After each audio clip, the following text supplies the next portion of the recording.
هو انا ازاي رفيع وعندي كرش؟ سؤال مستفز شويه.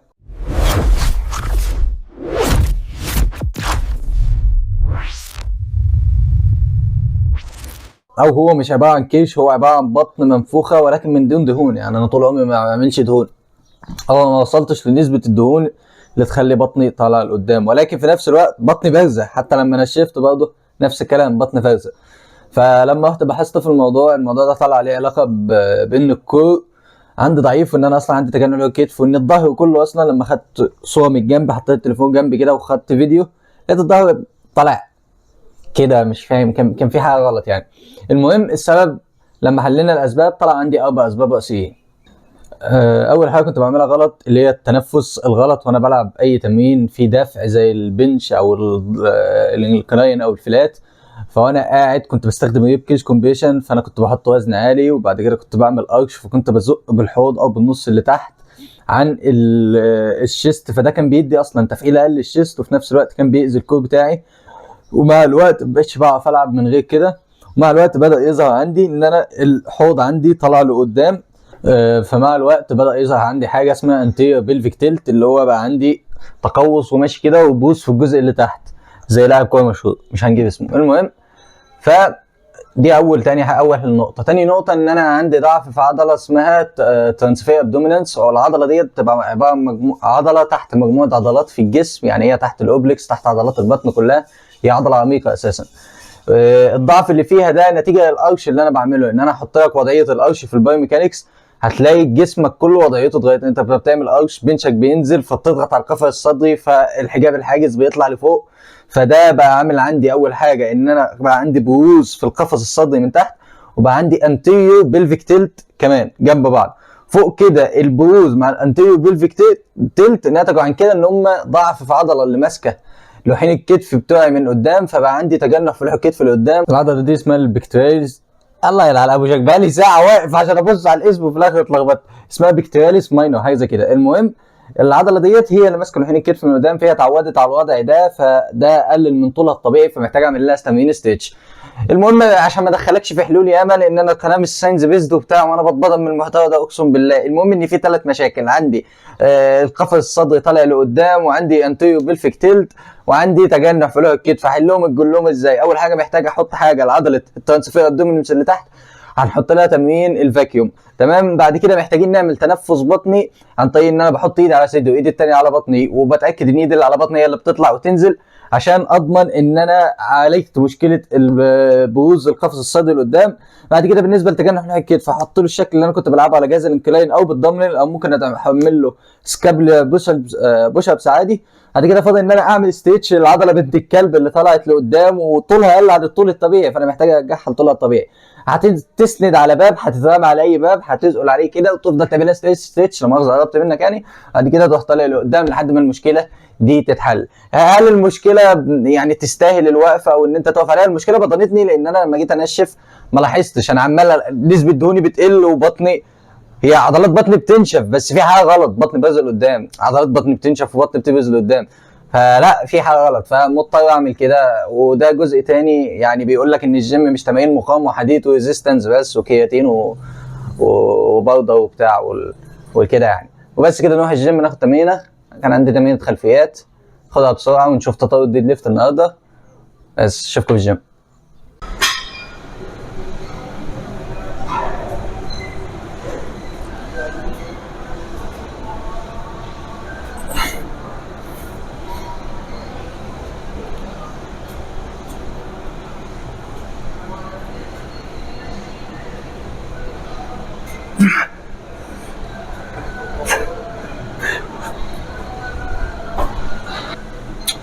السماعه مش مخليني عارف اركز، لما اتكلم ما ينفعش اسمع واتكلم في نفس الوقت. المهم عشان نطبق حوالي ان انت تشد الكوره قبل ما تلعب المجموعه الاساسيه بتاعتك عشان ما يحصلكش ريب كومبيشن او ريب كيش كومبيشن اللي انا كنت بتكلم عليه. لازم قبل ما تبدا المجموعه تشفط بطنك جامد، او مش معنى تشفطها ان انت تعمل اللي جوه، ان انت تشد عضلات بطنك كلها قبل ما تبدا، تخلي جسمك كله مشدود. انت لو شديت عضلات بطنك مستحيل تعمل ارش انها تبقى مشدوده. فقبل ما تدخل المجموعه هتفضي نفسك كله، وبعد كده هتاخد تاني من مناخيرك بس وتشد بطنك كلها. اسمع الصوت من المايك وما ما تتبطنش بس عشان تعرف تعملها بعد كده. يلا بص.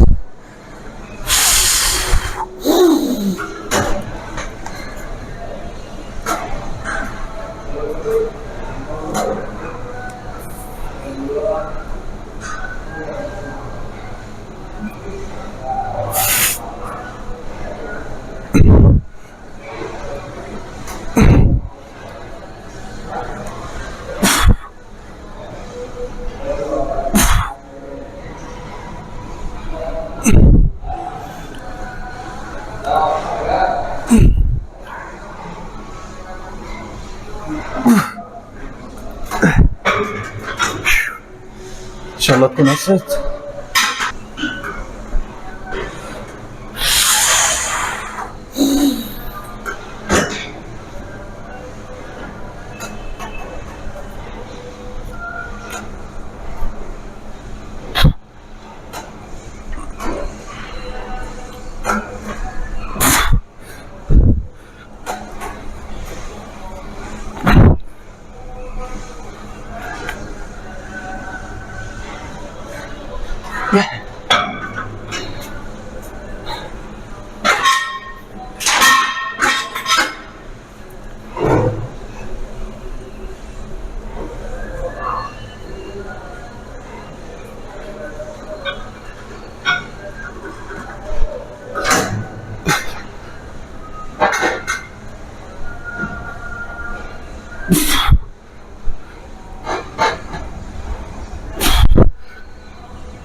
بيتخبط هنا ساعات. ايوه كده. بسم الله. اول زياده دي.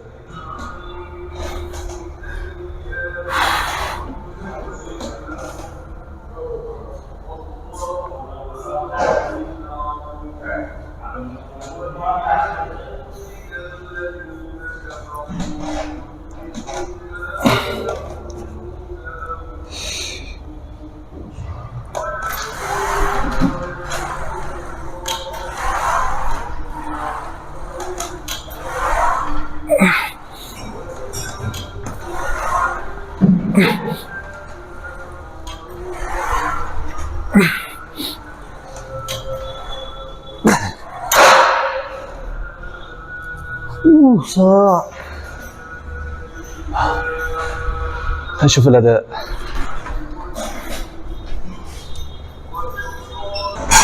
وانت جايب الجهاز انا حاسس بكل حاجه معاه بالباي، مش عارف. اول اخر مره عملت هو عشان بكون في الجيم من زمان، فانا قلت اجاوبه.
انا الساعه 2 صح؟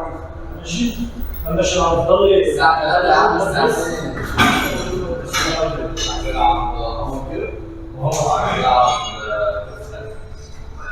يلا صار. يلا صار.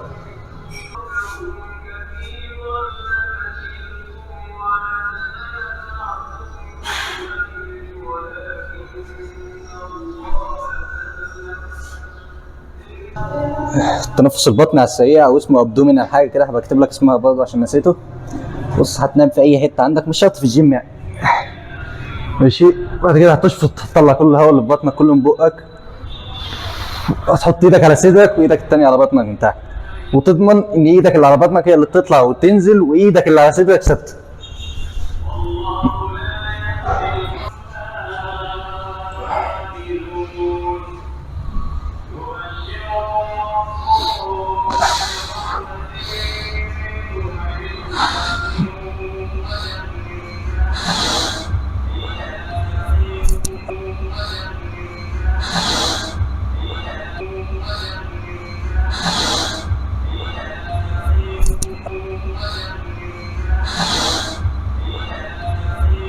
بعد كده بقى لما الموضوع يبقى سهل معاك وعايز انت تجيب وزن وتحطه على بطنك عشان تخلي الموضوع اسهل شويه، اصعب شويه ولا ايه، او تبدا تعمل شويه بالجزء في البالود باي شكل، تحط طاره تحط وزن عادي. وده من ضمن الحاجات اللي هتعالج معاك مشكله الريب كيب كومبريشن، ريب اسمه ايه، ريب كيج كومبريشن. بس كده خلصنا الفيديو النهارده، اشوفكم في الفيديو الجاي. السلام عليكم.